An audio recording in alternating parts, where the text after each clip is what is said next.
அம்மா தாயே எதனா சுட சோறு இருந்தா போடுங்கம்மா. என்னப்பா கையில வந்து கத்தி நிக்கிற? ஏதாவது போடுங்களா, ரொம்ப பசி எடுக்குது. சரி சரி அழாத, வரேன் இரு. உண்ணி எதனா எடுத்துட்டு வந்து போட்டா நல்லா இருக்கும். 500 ரூபாய் கடவுளா பார்த்து குத்துக்கிறாரு. பாத்துட்டியா?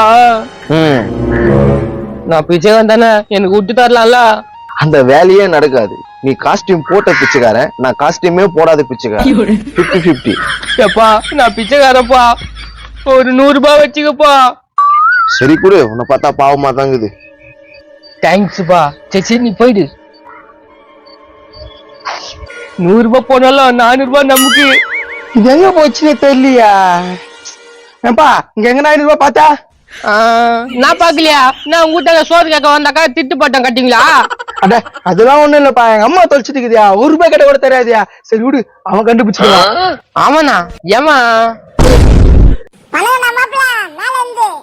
கொய்யால இவனா அவன் சொல்லிட்டுருவான்.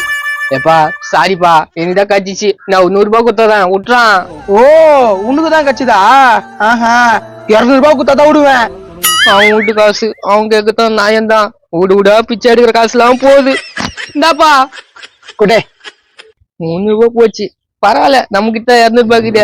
டேய் இந்த சிசிடிவி கேமரா ரிப்பேர் பண்ண மெக்கானிக் கூட சொன்ன கூடல என்ன நீ? வருமா ரிப்பேர் ஆனும் நாயமா? ஏப்பா உங்களுக்கு நாலு கிழமை தெரியாது, காலையில பிச்சை எடுக்க வந்திருக்கீங்க வீட்டாண்டா? என்னம்மா பிச்சைக்காரன கேவலமா பேசுறா? 500 ரூபாய். 500 ரூபாயா? என்ன காசு ஒரு மாதிரியா இருக்குது? மாறி ஆகுதா? டம்மி காசா? டம்மி காசு வச்சுட்டு சீனை போடுது பாரு. காலையில வந்துட்டுங்க. அட பாயிங்களா, பிச்சைக்காரனுக்கிட்டே ஆட்டை போட்டுக்கிறானுங்க. இவனுங்க எவ்வளவு பெரிய பிச்சைக்காரனா இருப்பானுங்க. போயிட்டோம். 100 200